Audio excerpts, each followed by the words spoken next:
Welcome to the Green Hydrogen 2021 Roundtable of Sustainable Westchester. First, housekeeping.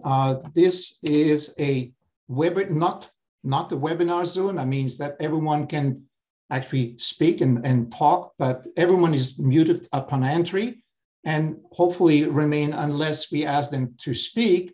The event is going to be recorded, is being recorded right now. We put an agenda in the chat that anyone can access. There's for each of the speakers and panelists, for the sake of time, we won't introduce any of them, but please feel free to use the LinkedIn links and the bio links that we posted on the agenda for each of these panelists and speakers. Please write your questions in the chat. There's no Q&A, it's a chat, and we're going to pause the chat and use that to answer all the questions, even if during the event possible. If not, after the event, we'll communicate these answers to you by questioning the relevant participants. So at the end of this event at around 4 o'clock, after the Q&A of panel 2, we will let the participant in, unmute themselves, and it's going to be open mic, as you say, okay? Now I'm going to introduce our Executive Director, Nina Arville, who is going to explain what Sustainable Westchester. Nina? You're muted. Of course. Thank you, Michel, and good morning, everybody. I'm so glad that you're here joining us for this event today. And I know that Michel will be thanking all the partner organizations associated with this event. So I'd like to take this opportunity to thank Michel for his leadership in convening this second Hydrogen Roundtable. I'm going to provide a very quick introduction to Sustainable Westchester.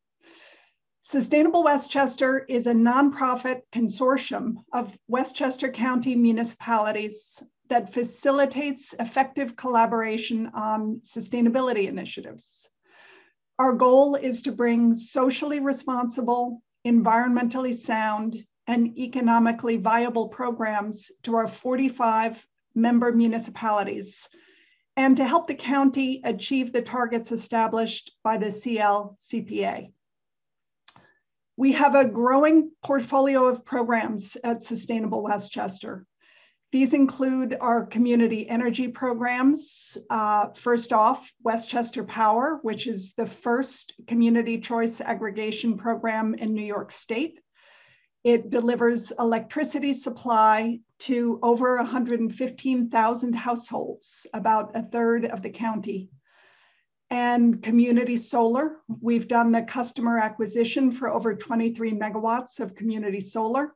And we're also currently partnering with NYISO and Westchester County on a municipal solar aggregation with over 25 participating municipalities.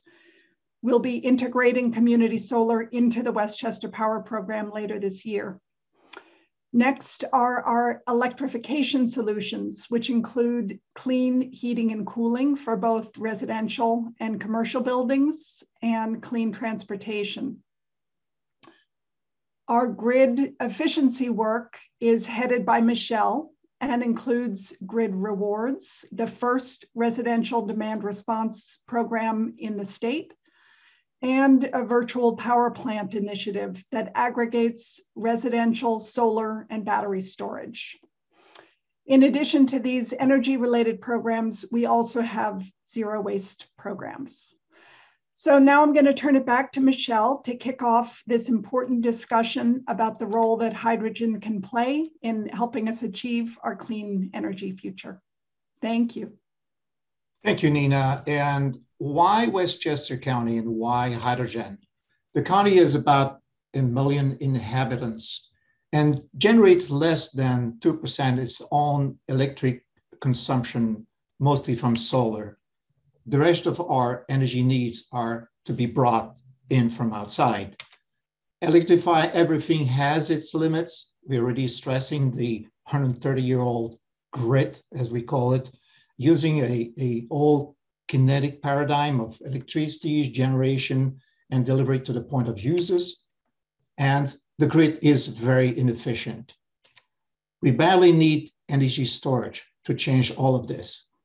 Sustainable Westchester is gathering a broad audience today and hopes to start a conversation on hydrogen.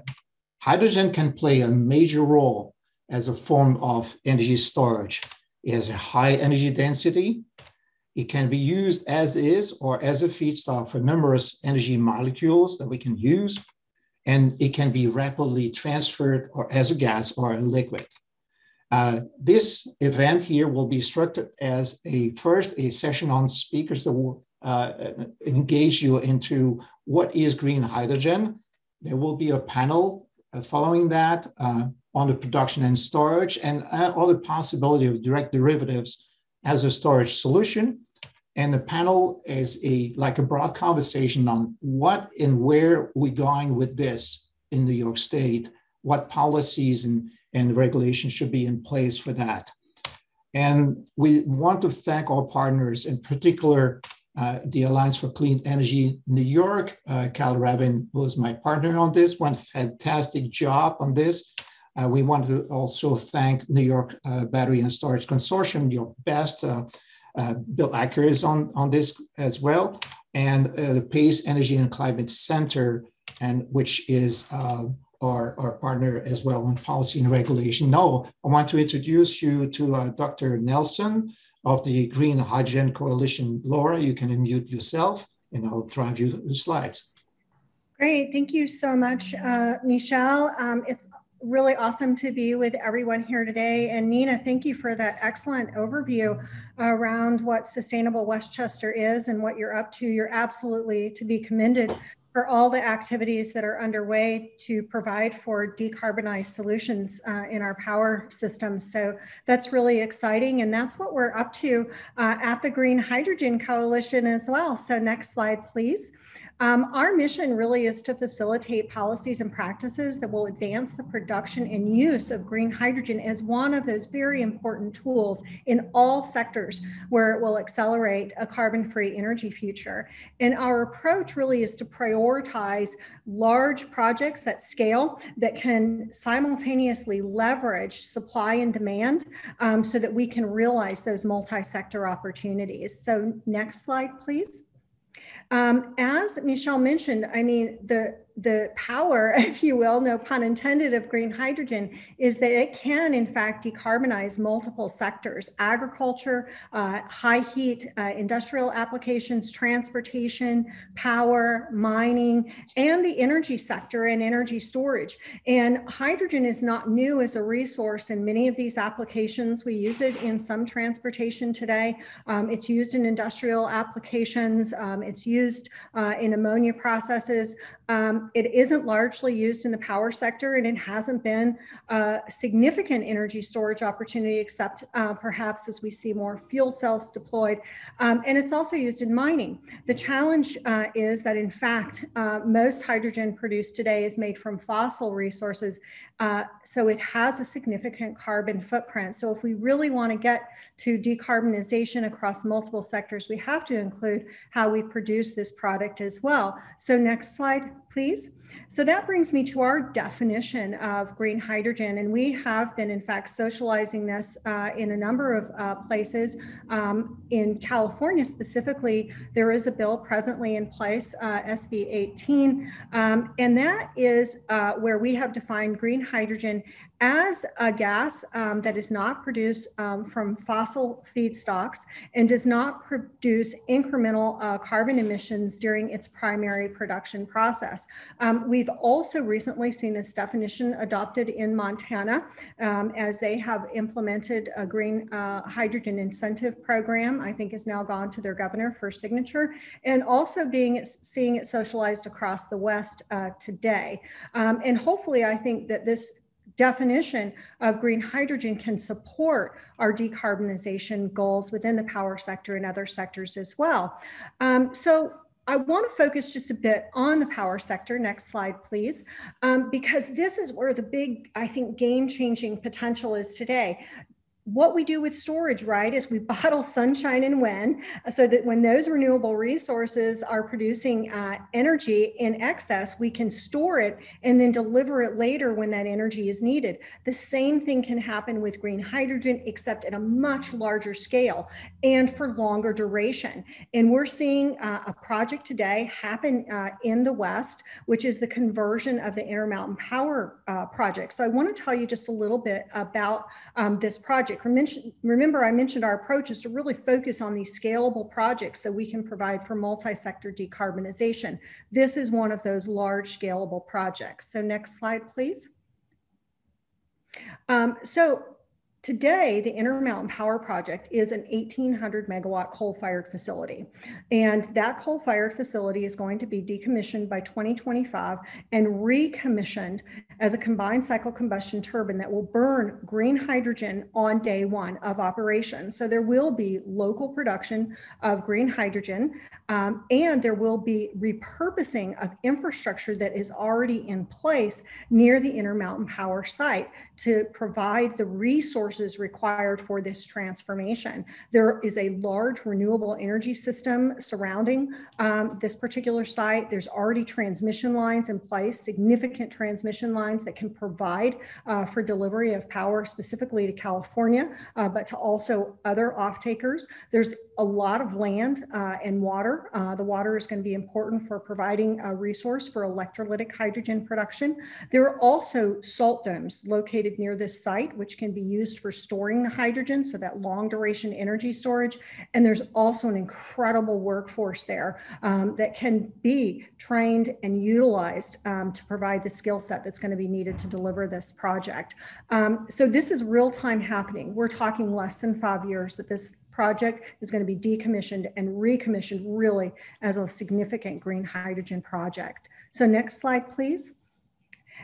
So I've gone over much of this, but I wanted to share this with you so you have it visually and you'll have this presentation available to you later. But I think that really the power of the message here is that as we're looking to transform our energy system, that there are going to be opportunities. And of course, I recognize there are some local specifications around this particular project that make it ideal. But I think it's important as we look at this transformation, how do we use our distribution and transmission systems? What resources do we have locally? Do we have backup generators that can be repurposed with another fuel set? And that's what we did at this particular site. I was energy advisor to the governor of Utah when this project was first envisioned to become a hydrogen project. And we said, what are the resources we have today? How can we leverage those resources to provide a clean energy solution that also can drive economic outcomes across Utah, but also for the West and the users of energy from this particular plant. Next slide, please. And I mentioned already that another part of the assessment was, where is this project located in terms of its access to renewable energy? Because remember, my definition of green hydrogen is that we're not producing in the primary production process incremental carbon.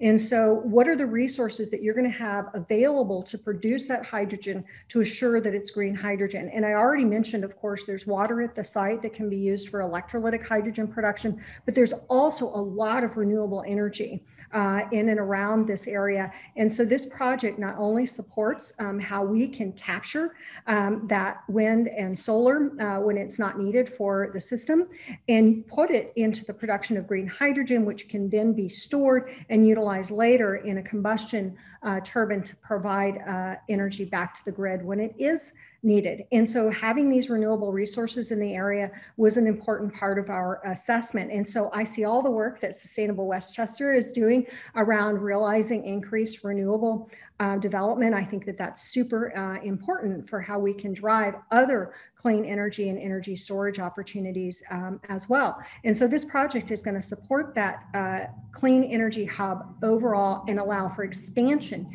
even of this clean energy hub. So next slide, please. So I do want to touch just quickly on the storage, because these salt caverns are unique, and there are salt caverns in other parts of the country. They may not be in New York, but solving the storage solution is an important part of how we can capture this green hydrogen as a long duration energy storage. Hydrogen doesn't degrade, so you can store it for long periods of time, unlike diesel and natural gas, which do degrade over time, and you can release that hydrogen as a fuel for the power sector or for other systems. And so that's another, I think, magical thing, if you will, about this particular site, is that these salt caverns are incredibly large. Think Empire State Building large, if you want a local reference. And so they're quite significant in terms of their ability to store hydrogen. 5,500 plus tons of hydrogen can be stored in one cavern, and there's a potential for over 100 caverns at this particular site. But looking at storage across still containment and other types of options, I think, is also going to be an important part of how we continue to look for long duration energy storage solutions. So next slide, please. So I think that fuel cells can be an important part. I mentioned that, we do see hydrogen used today in some storage, but, I think continuing to look at green hydrogen with fuel cells is going to be an important part of how we find those alternatives to diesel and gas backup generators, specifically for providing resilience on the system and for islanding or microgridding to ensure that we do have that resiliency. And green hydrogen fuel cells can be a clean part of that long duration energy storage solution. As I mentioned, the hydrogen doesn't degrade over time. And so you can have local production and utilization of green hydrogen with fuel cells. So not everything has to be the large scale of the IPP project, and still have the opportunity to provide for a clean energy solution for the grid. So next slide, please. So one of the questions I always get is, well, you say that hydrogen is a globally traded commodity today. It's mostly produced from fossil fuels. Why isn't green hydrogen displacing gray hydrogen at a faster pace? Well, one of the things that has been a factor is the cost considerations. Green hydrogen is, of course, more expensive to produce than what we call gray or brown hydrogen from fossil resources. But the good news is, because of the significant penetration of renewable energy resources, the cost of producing green hydrogen commercially is really coming down. And so this particular graphic, this analysis was done by the International Renewable Energy Agency, IRENA, which tends to be fairly conservative in terms of how it's looking at cost over time. And what they have indicated is that by 2030, that green hydrogen can be cost competitive with fossil-based hydrogen, even blue hydrogen, which includes fossil-based hydrogen production with carbon capture and sequestration. And you'll see these smiley faces on my graph here. I'm going to talk about those in just a minute, but think about those reference points. So we see the cost declining over time. We see cost competitiveness. And I believe there was just recently at the end of March, a Bloomberg New Energy Finance report that came out that I think supports this. But keep an eye on those smiley faces. Next slide, please. So what does this mean for the power sector? If we can get the cost of green hydrogen down and then the production cost down, then the delivered costs can follow. And so if we can significantly reduce those delivered costs of green hydrogen for utilization, specifically in this case, in a combined cycle combustion turbine, then we can really effectively provide for a clean energy system in a very holistic way. And so these numbers here are not made up. We actually took the values of the project at the Intermountain Power plant in consultation with their engineers. Like, what are you seeing is sort of the whole system cost?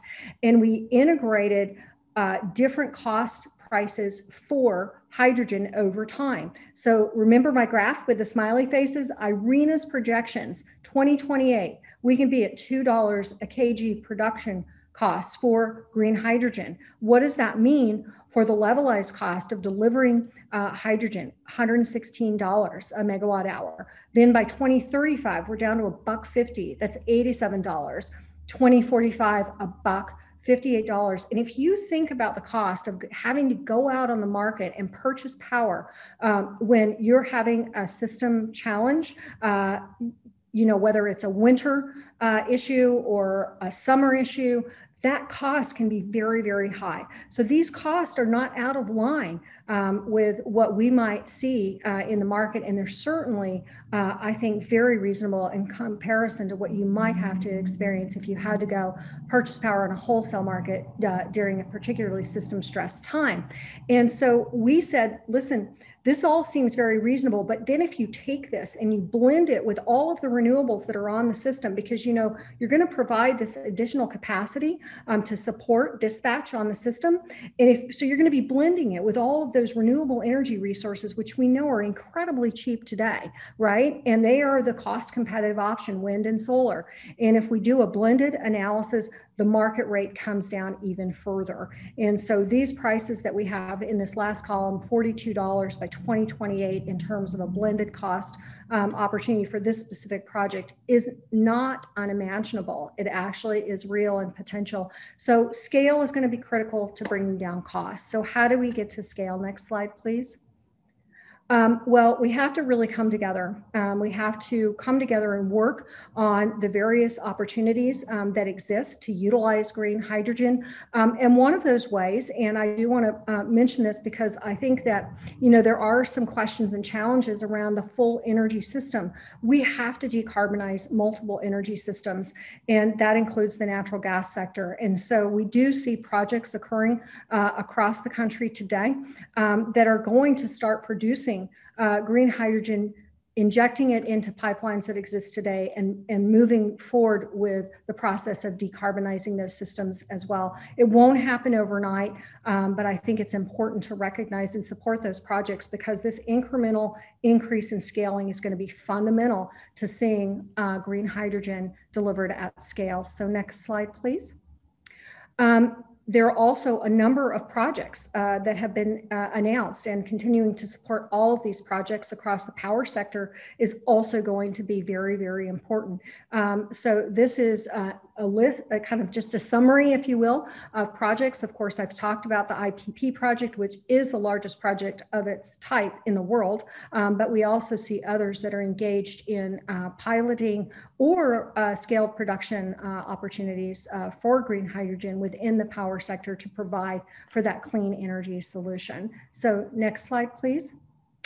So one of the things that we want to do in terms of bringing people together to kind of socialize these opportunities is looking at these regional collaborations. And so one of the things that the Green Hydrogen Coalition undertook this past year was to partner with some other associations to bring together 11 Western states and 2 Canadian provinces to look at how we can create a green hydrogen roadmap for the region, and also have subsequent green hydrogen roadmaps for states and provinces, because each policy for the states and provinces is going to be unique. But the general kind of message of this is that collaboration and partnership are fundamental to driving the commercial opportunities for green hydrogen. And so that's what we're up to. And this is another significant initiative where you can bring together demand centers and production centers and the intermediate assets to pull together across a full system grid-based approach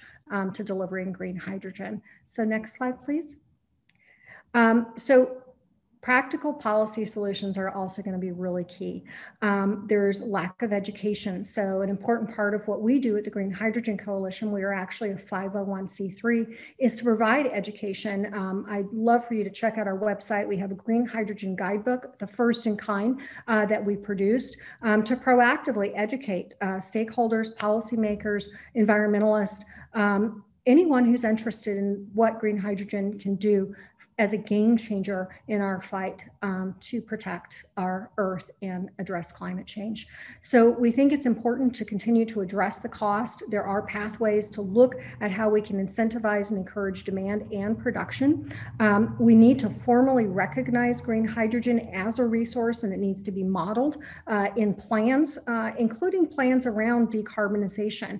And we need to make sure that we're providing the appropriate market signals that will encourage investment investment. And again, back to the Western Green Hydrogen Initiative, the fact that the states are coming together in this way, and I think, for Sustainable Westchester, bringing together all of your municipalities to talk about how you can create this as a bankable asset is an important part of sending a signal that, hey, we think this can be a possibility, a solution, and can help to inform and drive these commercial and investment opportunities. So next slide, please. So I just wanted to kind of highlight what I think are the key takeaways. The green hydrogen economy really is here. It's taking off. It's happening around the world. In Europe, certainly they're advancing a lot around injection of green hydrogen into the gas system. They have very specific goals and targets, but it is now here in the United States as well. And the opportunity is real, and we can look to accelerate that so that we can have multi-sector decarbonization and really share in the value that can be provided through this particular resource. Low delivered cost at scale can happen. What we're going to need to do, again, is scale, and that's going to be really important to drive utilization. And storage and transmission are going to be an important part of that. We do believe that these regional targets and coordinating across regions is super important to identify, what are those transmission and distribution opportunities, and how do you optimize that system so you can defer T&D investment and have more efficient outcomes for your customers, because that's really what you want. We do think policy is headed in the right direction, but we need to continue to educate, address key barriers, and make sure that we're driving alignment around the value proposition for green hydrogen, which includes looking at how we're going to compensate, and we can compensate. We've done this for renewable resources for that green attribute that is provided by this resource. And then finally, I think continuing to look at regulatory innovation is going to be important, because that's where we're going to see the rubber hit the road, if you will, for really having these resources accessible to utilities and service providers to meet their energy demands and their challenges. So I think it's a very important solution, and I hope that this is something that you all will consider as you look at your resource mix going forward. So next slide, please. So please, I'd love to stay in touch. I think, Michel, I can stay on for a bit this morning, afternoon, wherever you may be. I may have to drop off a little bit, but I can perhaps hop back on. But I would love for folks to stay in touch. I mentioned our green hydrogen guidebook. I have really just done a very cursory overview of what's happening in the green hydrogen space, but hopefully, the passion, the commitment, and information has been forthcoming to all of you. So thank you again, Michel, for letting me connect here on this call today. And I'm looking forward to hearing from other speakers. Thank you, Doctor. And I will go and transition directly to Rory Christian from Concentric Consulting Group. Rory, can unmute yourself, and I'll drive your side. Great, thank you. Thank you everybody for joining us this afternoon. And my name is Rory Christian, principal with Concentric Consulting Group. Very much want to thank Sustainable Westchester and our partners for having this forum today, and particularly Michel and Kyle for their patience and for organizing this event. I want to build on what Dr. Nelson just said and, kind of reinforce a few points.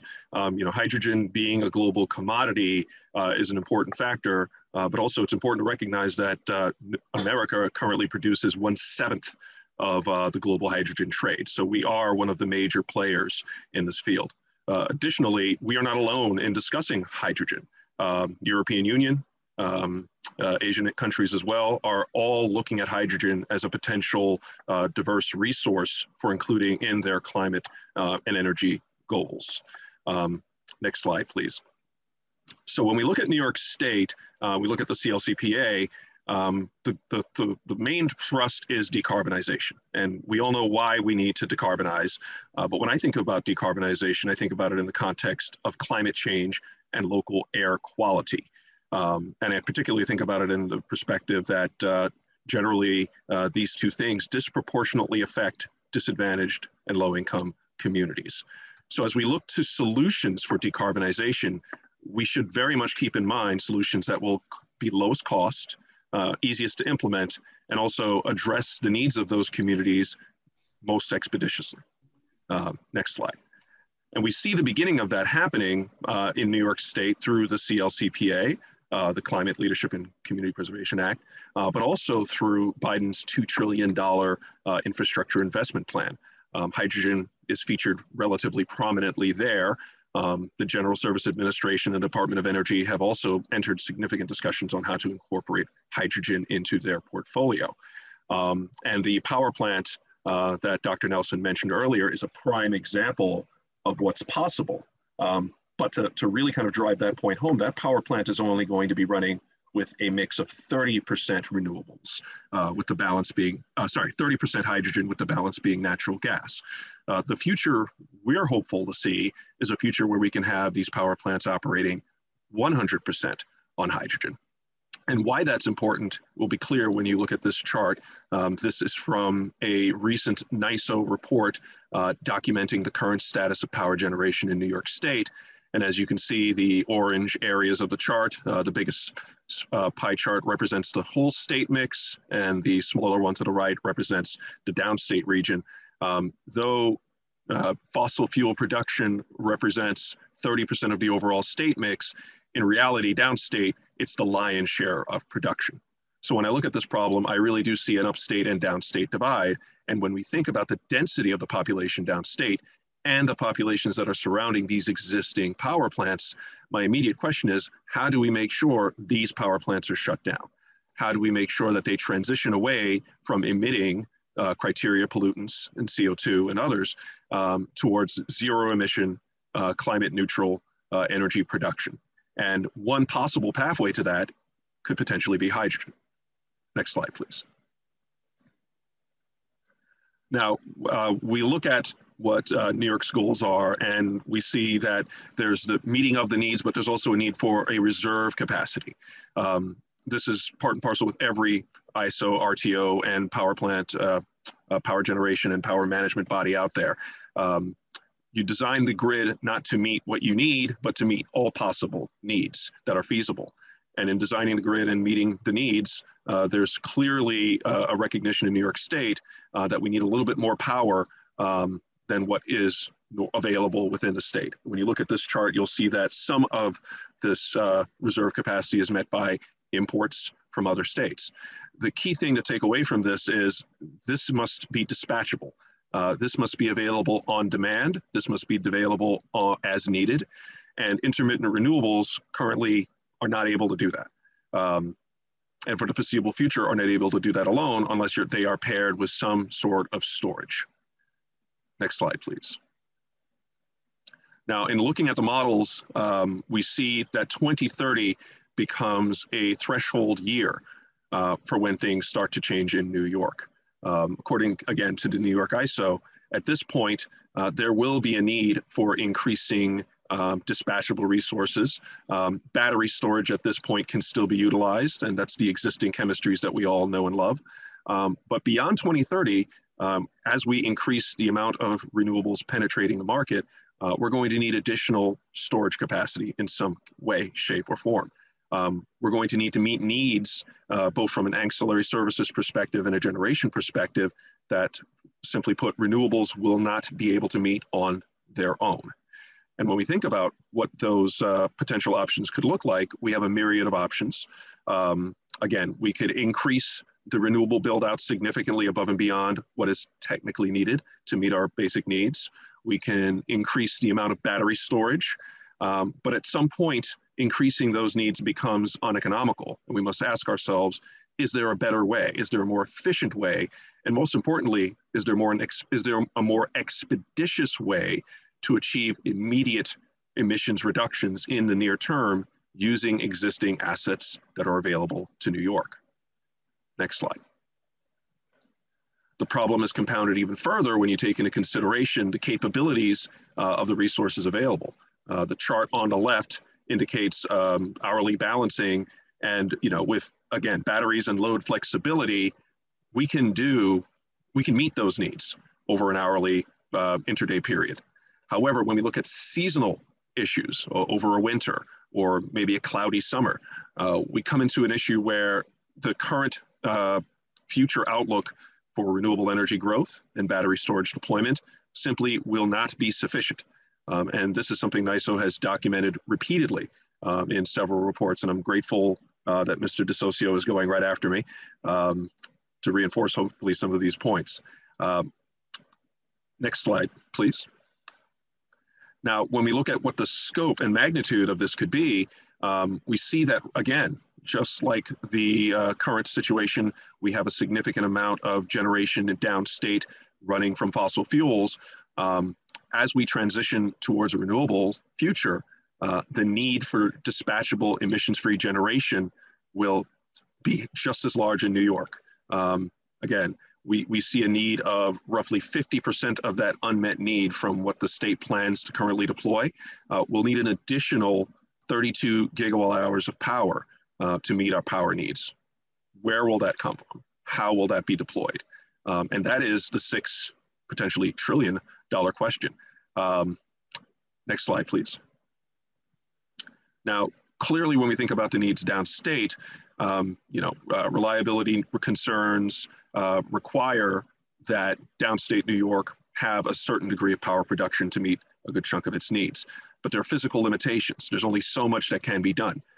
Yes, we are deploying significant amounts of offshore wind, which will certainly help go a long way. But there are a lot of concerns, environmental concerns, physical constraints, and other factors that need to be taken into account. And so when I think about what can be done with hydrogen, I see the existing assets that we have. I see what's happening with the existing coal plant on the West Coast. And I see the resources that are currently available in New York and the infrastructure at our disposal. And there is a possibility that hydrogen can play a role through the repurposing of existing resources towards meeting this dispatchable energy generation need that remains unmet through the state's plans. Next slide. And furthermore, it's not just the power, it's also ancillary services as well. These are the services that make the grid reliable and available to all customers, and essentially allows it to continue servicing all customers throughout the state and maintain the interconnects to other regions. Again, renewables, as they grow in significance, we're going to need to rely on more dispatchable resources to balance the system in a reasonable way to ensure continued reliability for the long term. So next slide. So when we look at what can be done and how it can be done, we look at some long-term, long-duration storage options, pumped hydro, unique battery chemistries that are being tested and deployed throughout the world at this moment. But also there's kinetic storage. But then again, the space constraint becomes an important consideration. Many of these long duration storage options require a significant amount of space, and they are not completely devoid of environmental concerns as well. Again, looking at hydrogen, we could reutilize existing infrastructure, but I also see the potential for cleaning the existing hydrogen industry. As Dr. Nelson mentioned before, most of the hydrogen produced today, what I'm referring to as blue hydrogen, I think she referred to it as gray hydrogen earlier in her presentation, that's produced from natural gas. As New York State builds out its renewable energy portfolio, we have the potential to use some of the excess energy that's produced and may not be needed at certain times to produce blue hydrogen through electrolysis and other processes that involve water, which becomes, again, a storable commodity, a tradable commodity, and something that will not degrade over time. So I see the potential for hydrogen to play a significant role in meeting New York State's goals. But I think what we need to do is analysis to understand what that pathway can look like, what it will cost, and how it will affect the very communities that we are trying to help and are in greatest needs of this change. So thank you very much. Thank you very much, Rory. And I'm going to pass it to Mike DeSocio from NYISO. Mike. Good afternoon, everyone.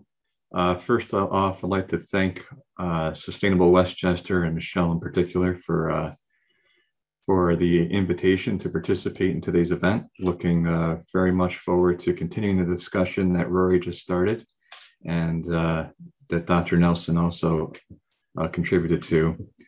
I'm Mike DeSocio. I'm the Director of Market Design. I oversee the evolution of New York's wholesale market constructs, as well as research into integrating new types of technologies into the market.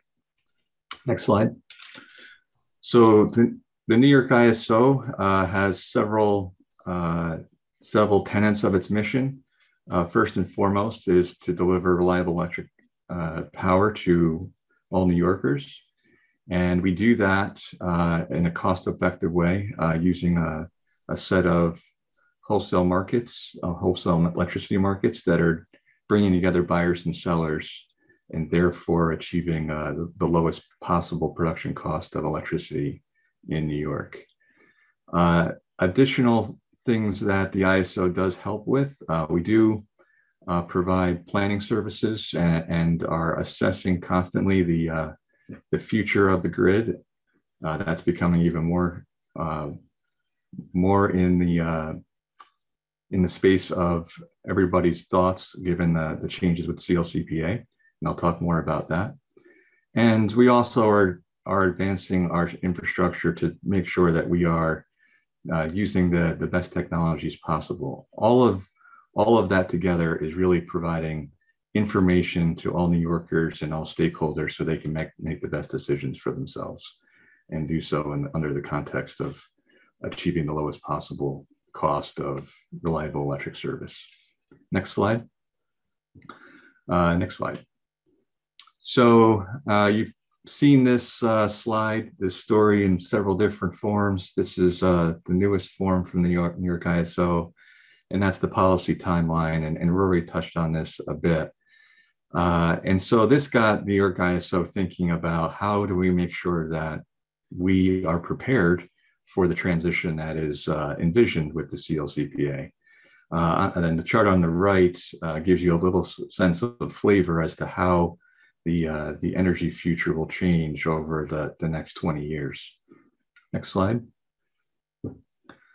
And so the best way we know for trying to get our arms around what the future holds is to study it. We've spent a lot of time thinking through the challenges.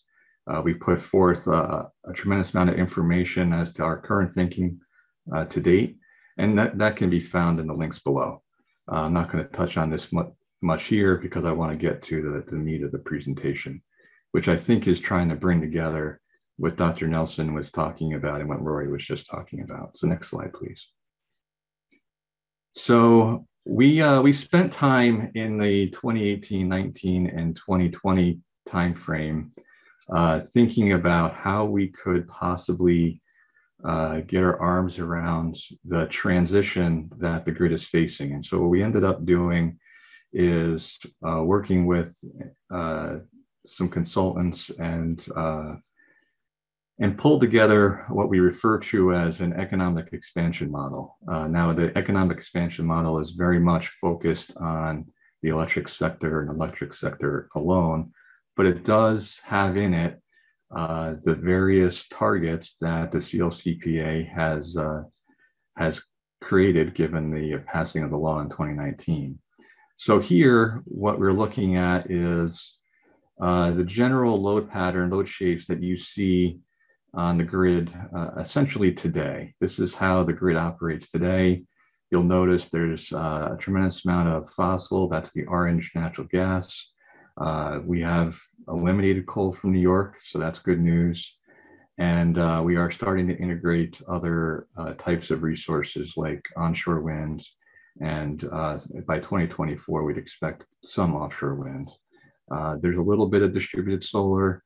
And in the base, you'll see hydro and nuclear. And hydro and nuclear have been clean resources in New York for many, many years, many decades.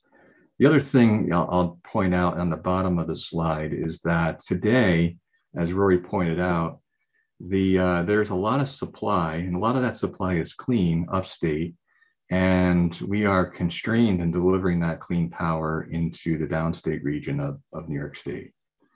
Next slide. So now we'll fast forward and we'll imagine it's 2030. Well, what will happen in the 2030 grid? As we start to see, we've started to build out much more wind. There's a lot more green on this slide. And you start to see some of the fossil not be used or potentially be reduced in nature. There's a lot more yellow and dark yellow, that's solar. And the load profiles start to change a little bit. You start to see in the summer time frame, the expectation is there'll be some more electric demands, primarily in the transportation and heating and cooling is causing that. And then in the winter, you're starting to see additional load being served, again, electrifying other sectors of New York State to help get New York State to its ultimate goal of 85% carbon-free economy by 2050. The other thing I'll point out here is there are times where we have more renewables than we can use, and there are still times where we don't have enough renewables to fulfill the actual consumption needs, electric consumption needs of New Yorkers. So you see in the summertime, July, we are still relying on gas pretty heavily or some dispatchable non-renewable resource, and that is also true in the wintertime. The flows do start to change on us. In particular, we're starting to see that solar and offshore wind downstate is creating changes and shifts in how much energy and electricity we are shipping across the transmission system from upstate to downstate. And then the last thing, this is new on this slide, is we start to realize that as we get to 2030, we really need to tap into other options for establishing some flexibility on the system. So we start to believe that other areas such as enabling demand side resources or tapping consumer habits and getting consumers more active in their electric consumption becomes more and more important. And so you'll start to see us add this purple category called flexible load. Next slide. So now I've waved my magic wand and we've reached 2040. And here, what we start to see is we still have a problem. The problem is we have more renewables than we can possibly use in the shoulder seasons of New York's weather patterns. And then during the summer, we're still short of dispatchable resources we need to keep the lights on for consumers, for electric customers, both in the summer and the winter. And so we thought hard about what we could do here. In our model, we ended up modeling renewable natural gas. It does not need to be renewable natural gas. It's really just a proxy for some form of zero emission fuel. And really what it needs to be is some long duration fuel, something that can sustain several days or weeks of troughs. When you think about the fact that we will have periods where we have light winds, specifically when it's hottest, when it's most humid, we just don't get the wind penetration that we do on other parts of the year. And you start to see that in this model. So we modeled, really, we added to the model the idea that we could use the excess renewables to create some storage of electricity in different forms. And we chose a renewable gas form. It could be green hydrogen. It could be other types of fuel. And I want to state right here, the ISO is not, we're not really interested in what the exact technology is. What we're looking to find is a technology that can provide dispatchable electric service over many hours and many days of the year, potentially over spans of the year that span days and weeks of time. And if it's long duration storage, that sounds great if that's the cheapest option. If it happens to be green hydrogen, that's also fantastic. What we're really interested in is making sure we have the right resource set that achieves that lowest possible cost for New Yorkers, cleans up the environment as envisioned by the CLCPA, and helps us make sure that we keep the lights on. The other thing I'll point out on this slide is we are starting to really leverage the transmission system where there are times of the day where we are moving power from upstate to downstate, and then there's times of the day where we're actually moving power from downstate to upstate. And I can't overstate the real need and an essential service that the transmission grid will serve in this future. So why don't we move to the next slide? Next slide. So this is, kind of the current thinking the ISO has had on integrating renewables onto the transmission grid. And I want to point out a couple things here. We do think it's important that we take a measured approach to how we integrate renewables and build out strategic areas of the transmission grid to make sure we maximize the delivery of those renewables. So that to us makes a lot of sense. In particular, in downstate New York, the area that we worry about the most is the fact that we are so transmission limited between the Long Island transmission system and the New York City Westchester transmission system. And so we do see a need to be able to tie all of that together and leverage this offshore wind build by establishing an offshore mesh network that we think would really help make sure we deliver those renewables to the electric loads that can use them the most effectively, whether that's delivering it to you and I so we can keep the lights on our homes, or delivering it to those processes that will create renewable gases like green hydrogen. If we can't deliver that wind to those facilities, we're going to end up spilling it, and that would be a shame. So that's all I have for today. Thank you very much. Looking forward to the Q&A. Thank you very much, Mike. I'm going to switch to Lydia Lee from Generate Capital. Lydia, it's yours. Hi, everyone. Many thanks to Michel and Sustainable Westchester for the invite. And thank you all for joining me today. We're here to discuss how green hydrogen could contribute to our decarbonization initiatives. And next, please. Before we dig in, I'd like to introduce Generate Capital and how we work with our partners.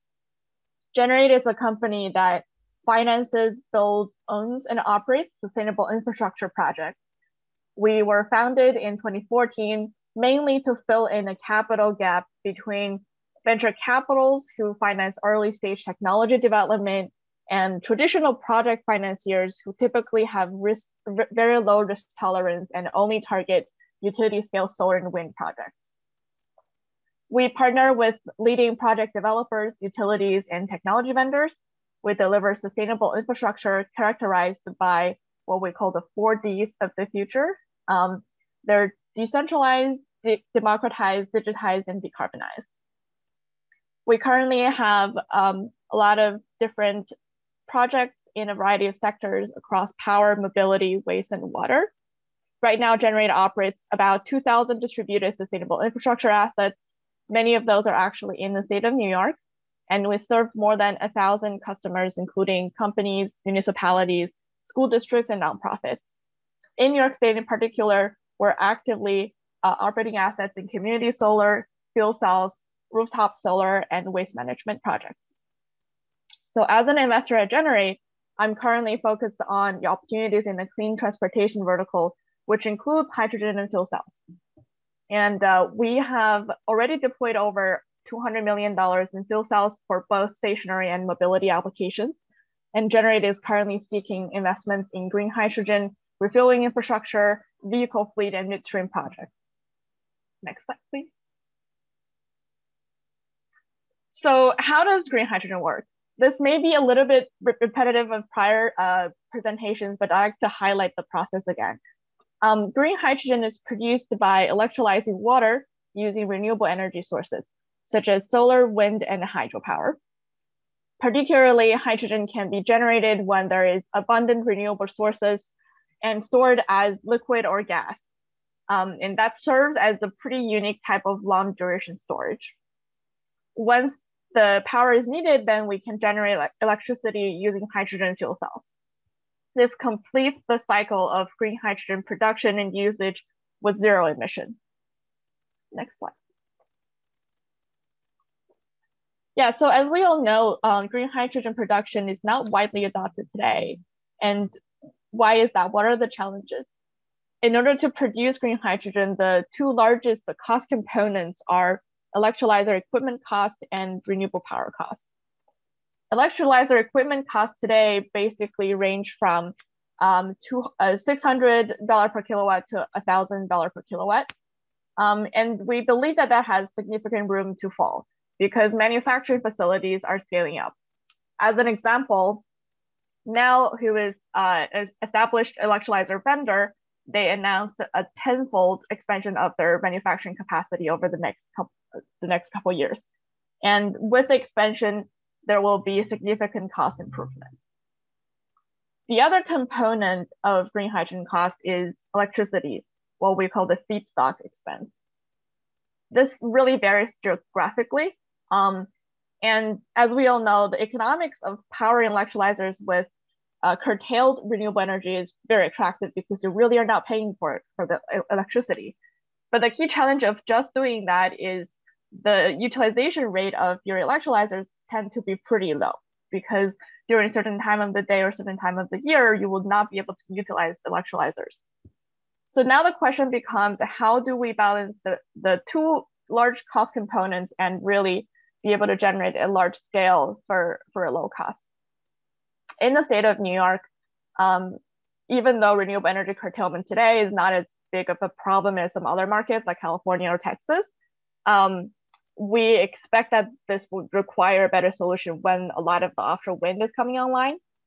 We already seen projects in California and Texas that are targeting large amount of curtailed energy, but what they basically do is that in addition to curtailed renewables, they also have a dedicated source of clean energy to support utilization during other time slots. So instead of just using curtailed renewables, we look at projects that have dedicated renewable power sources. Navigant Research actually analyzed 77 hydrogen projects that were announced over the past couple of years, and 25 of them have on-site wind and 17 of them have dedicated solar PV. So considering all these different aspects, based on the projections by Bloomberg, the cost of producing green hydrogen at large scale is expected to drop from about $6 to $7 per kilogram in 2019 to below $3 per kilogram in 2030. This would really allow us to expand the market and use green hydrogen in a lot of different applications. This cost expectation is also very consistent with what Dr. Nelson just provided as an example in the Utah project. Next slide. So the next topic I want to discuss today is, why is green hydrogen so important for all of the decarbonization initiatives? Hydrogen today represents a very large addressable market across power, transportation, and industrial applications. Many of these sectors are dirty and extremely hard to decarbonize just through electrification. Within the space that Navigant studied, there are 81 companies in the industrial gas, electrolyzer, and fuel cell segments, which already account for over 100 billion of revenue per year. The broader universe is even bigger and includes over 200 key players and represents over 5 trillion of revenue. Next slide. So if we look at the growth potential for green hydrogen, what can we really use it for? In addition to power generation or P2G, as we just discussed, there are opportunities for hydrogen to replace dirty fuel today in transportation, buildings, and industries. When we look at the scale of P2G projects, in 2014, a notable P2G project would be 1 megawatt system. In 2016, that increased to a 10 megawatt system. In 2018, we have seen the first 100 megawatt systems announced in the Netherlands and Germany. Since then, we have seen several large green hydrogen projects announced globally, including last year in 2020, Air Products actually announced a project in Saudi Arabia that is 4 gigawatts of renewable electricity for green hydrogen production. And that plant alone can produce about 650 tons of green hydrogen daily, which, to put in scale, that's enough hydrogen to run 20,000 hydrogen fuel cell buses. So overall, we really are expecting this market to grow and the different applications of green hydrogen to have significant impact across all these different industrial applications in the next decade. Next slide. And finally, I want to mention Plug Power as an example, just to put all these conceptual discussions in something that's very easy to understand and relevant today. As a quick disclaimer, I'd like to note that everything presented here is based on information that's already publicly available, and nothing discussed here should be viewed as investment advice. Plug Power is building the hydrogen economy as a leading provider of a comprehensive hydrogen and fuel cell solution in the US. So as a longstanding partner, Generate Capital have provided financing to support Plug's expansion in both hydrogen and fuel cell applications. Plug Power recently announced the plan to build the North America's largest green hydrogen production facility. And as we all know, it's going to be in New York. And we are expecting the plant to be about 120 megawatt of PEM electrolyzers produced by Plug Power. The facility will be utilizing hydropower in New York, which is completely green and emission-free. And the facility will be able to produce about 45 metric tons of green liquid hydrogen daily. That serves the Northeast region.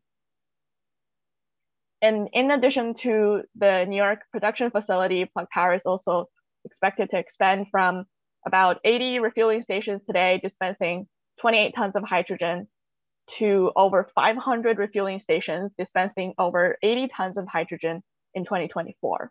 Most of this is serving their customers who are using the hydrogen forklifts as a way of managing distribution centers. And Plug is also working on other on-road vehicle applications, which will also require refilling stations. So Generate and Plug, we do share a similar vision on building the hydrogen economy. And we are trying to find solutions to provide both economical and sustainable solutions to our customers. As other speakers have already mentioned today, we have to really work together to build a full ecosystem to scale green hydrogen. And we are actively seeking partnerships and opportunities to play a role in that ecosystem as a capital provider and with technical expertise. So please reach out to us if you want to connect. And that concludes my presentation. Happy to answer any questions during our Q&A. Thanks, everyone.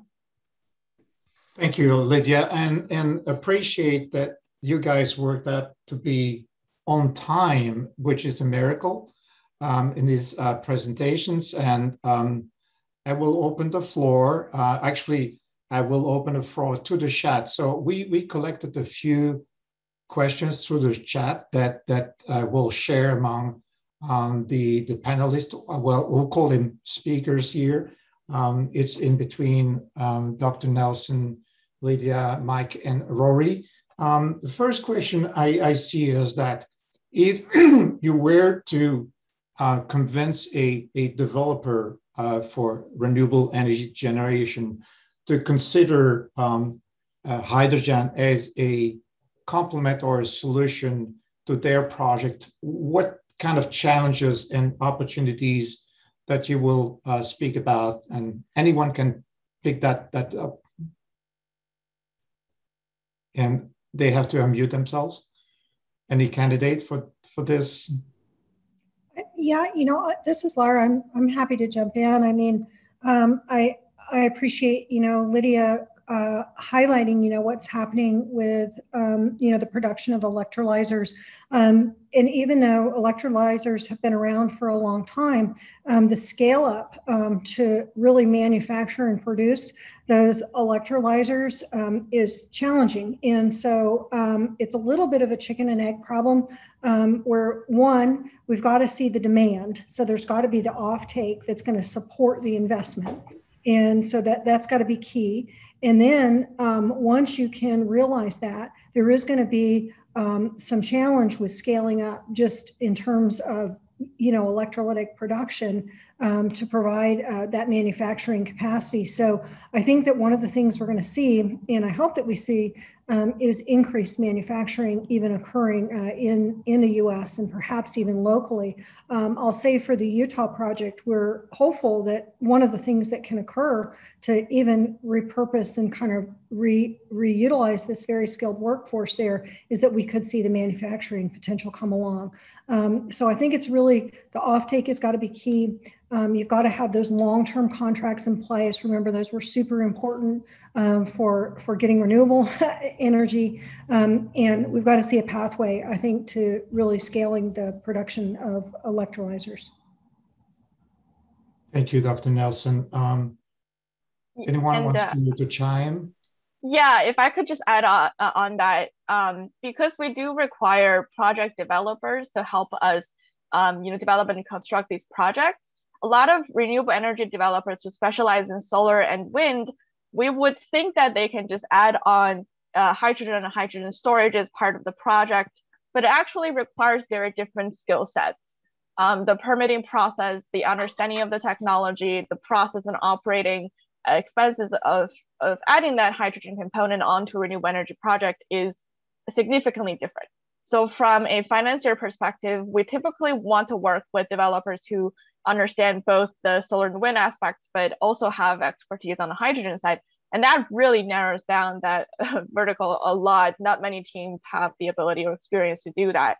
So we also want to foster the whole ecosystem and allow people to gain that experience. Yeah, well said, Lydia. And I'll add to that. I think, there's going to be the complexity of producing it, using it on site with a fuel cell. But there's also, the question of producing it and then transmitting it through whatever local gas distribution systems exist. I'm hesitant to recommend that as a path forward. I know from my work with other environmental groups, methane leakage is a major problem with existing gas infrastructure, and I'd be concerned of adding hydrogen to that, how much would actually make it in, hydrogen being a much smaller molecule than methane. So I'd have some concerns with that. But to your point, the skill set is very different, and utilization of it does require much more consideration than what's normally required for renewable energy deployments. So lots of siting considerations, distribution considerations, and who the off-taker of the hydrogen is going to be are the biggest considerations I think need to be addressed. I have a question for Mike DeSocio. Did NYISO ever consider a parallel distribution system for what is, say, renewable gas or green hydrogen? Is this the consideration?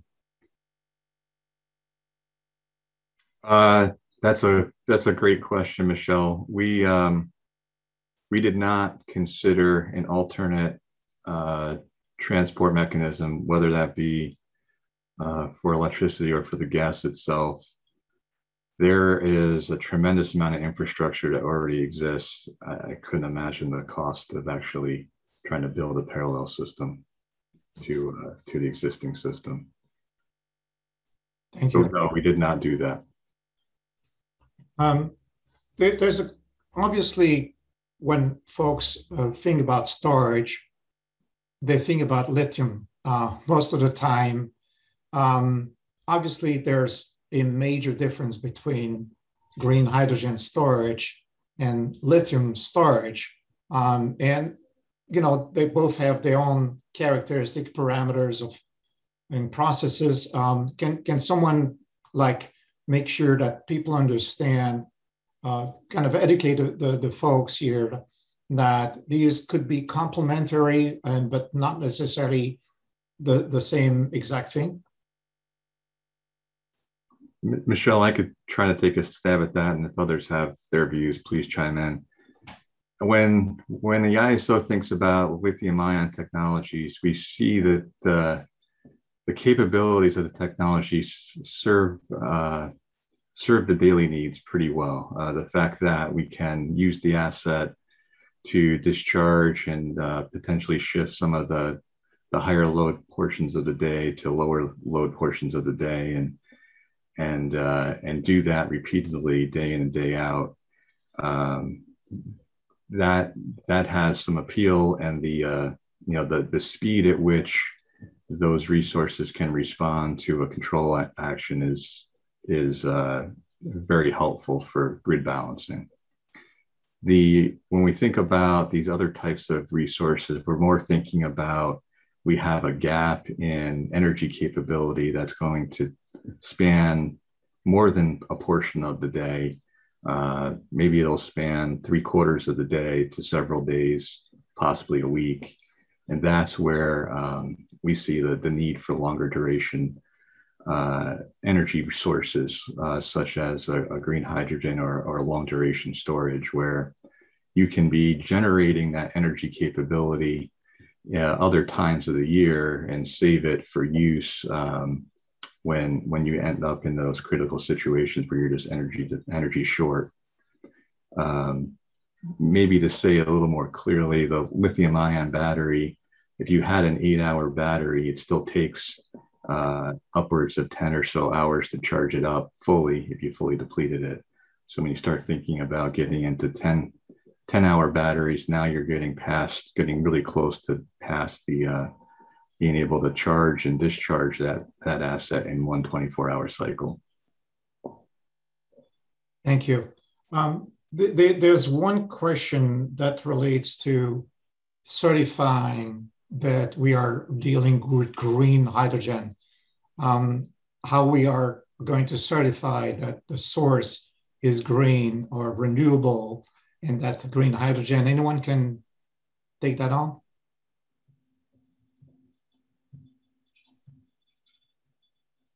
Should I designate a victim? Michel, I'll try, and then others can chime in. That is a really hard question. And the reason it is really hard is that while the system has multiple sources of electricity, it's difficult to suggest that any electron that is being consumed came from a green resource or a gray or a brown resource. I think ultimately what you are focusing on is, how do you track that after the fact in some kind of accounting practice? You use RECs for that. You use other types of constructs to track the cleanliness of the electricity. Thank you. Anyone wants to chime on this? So I'd say it's probably similar to the process of how LCFS credits are rewarded in the state of California. For low carbon fuel standard, there are a lot of different pathways where you can achieve a certain level of CI score, carbon intensity score. And according to the score, you are rewarded either credits or you are punished for having to pay for credits. So that system really doesn't require people to be using exactly that electron or exactly the fuel that you generated, but you do have to demonstrate a complete pathway of the fuel that you are distributing. So with all the contracts and counterparties and agreements set in place, there is a way to prove you have contributed certain volume at a certain price per year to the overall system. And that's probably a much more feasible way of actually, tagging a particular molecule. Right. And Dr. Nelson, you wanted to add something to this? Well, I think Mike and Lydia have pretty well covered it. I would just add that, these protocols are under development. It's one of the policy recommendations that we at the Green Hydrogen Coalition make, that we really need to identify the compensation mechanisms and the tracking mechanisms. And Lydia brings up, the LCFS, which is, a good protocol that we could maybe adapt and consider. And it's certainly something that we're going to be looking at through the Western Green Hydrogen Initiative. And I think that there can be a national look at this as well, because, we're going to be dealing with, electrons, but we're also going to be dealing with other pathways of use of the green hydrogen molecule. So how we track and account for it, I think, is going to be in part a function of its end use. There was a question regarding, we're looking at the electrolyzer cost coming down, but we are also interested in knowing about the fuel cell side, the cost and usage of the hydrogen. I guess maybe someone can answer here, or we can bring that down to the panels. Yeah, I'm happy to take a stab at that. So hydrogen fuel cells and electrolyzers, if you're thinking about, for example, PEM technology, they're basically reverse the chemistry with the same system. And so for Plug Power, for example, their manufacturing facility that is currently under expansion will be able to produce both the fuel cells as well as the electrolyzers using very similar engineering, obviously slightly different process. So I would assume that the same cost reduction that is available for electrolyzers would also be applicable to similar type of fuel cells. One interesting question, what are you doing with the oxygen? That was a fun one. Can anyone pick that up? Sell it. For Air Liquide, Air Products, these are industrial gas companies. Most of their hydrogen generation facilities, they sell the byproducts as well. But in other cases, depends on the delivery cost or offtake for oxygen, you may or may not need to sell it. I feel we're getting to the point where it's the end of the Q&A here. Unless among yourselves, I don't know if you wanted to like shoot you in between the speakers any question that you feel you're interested in asking at this point of time. We're going to close in 5 minutes. Michelle? Hey, I just would like to... Hold on a second, Warren. I just wanted to say, thanks again, but I also wanted to say to Rory, our goal really is to see if we can get to 100% hydrogen combustion faster, sooner rather than later. So right on with you, 30% at IPP, you're right, day one, and how do we quickly get to 100%? And a lot of it is going to be addressing the challenges that have been mentioned here.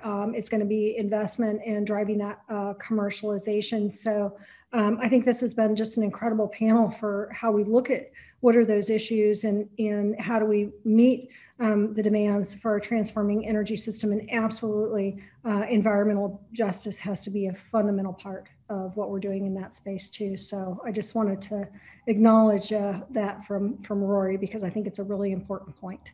It's going to take time, but let's see if we can do it faster. Thank you very much. We're going to close the Q&A session. Warren, you wanted to say something directly, ask a question directly? No, if that's allowed. It will give that chance, Warren. I saw Mike made a comment, and I guess one of the things that concerns me, and I know we touched on it in a couple of different places, is the infrastructure to actually pass hydrogen around. I know I heard 30% in the natural gas pipelines and stuff. I think the industry is maybe suggesting 15. There's a lot of physics, just basic physics limits on a lot of this stuff. Fuel cells aren't terribly efficient. They're about maybe 60%. And, we're creating electricity and then driving fuel cells to do other things, I guess. I'm just wondering from a physics point of view, Mike, you mentioned that we weren't looking at things like hydrogen pipelines. And I know that hydrogen has its own problems with eroding steel and stuff like that, certain types of steel. Are there things that we're doing beyond just the current things that we heard about and to basically give us the ability to move this stuff around the country so that you can actually use it in cars and other things? What I heard from knowing some of the physics, what I heard didn't really give me a good feeling that we can figure that out very easily. Maybe I can just jump in super quick. I mean, in 2 minutes. We have over 700 miles of hydrogen pipelines already in Texas and in the Gulf region. In LA, they have 15 or 16 miles, I think, available. And it is going to be a big investment to look at new infrastructure, but I think it's possible, and they're definitely doing it in Europe. It really comes from that policy and that political commitment. So I think that has to be a priority. So I think it was a great question and a very important point, because we need to be able to move it to use it. Thank you very much, Dr. Nelson. Thank you very much to the speakers for coming in and and really create a very, very lively conversation here. We're going to switch to a panel, and we are going to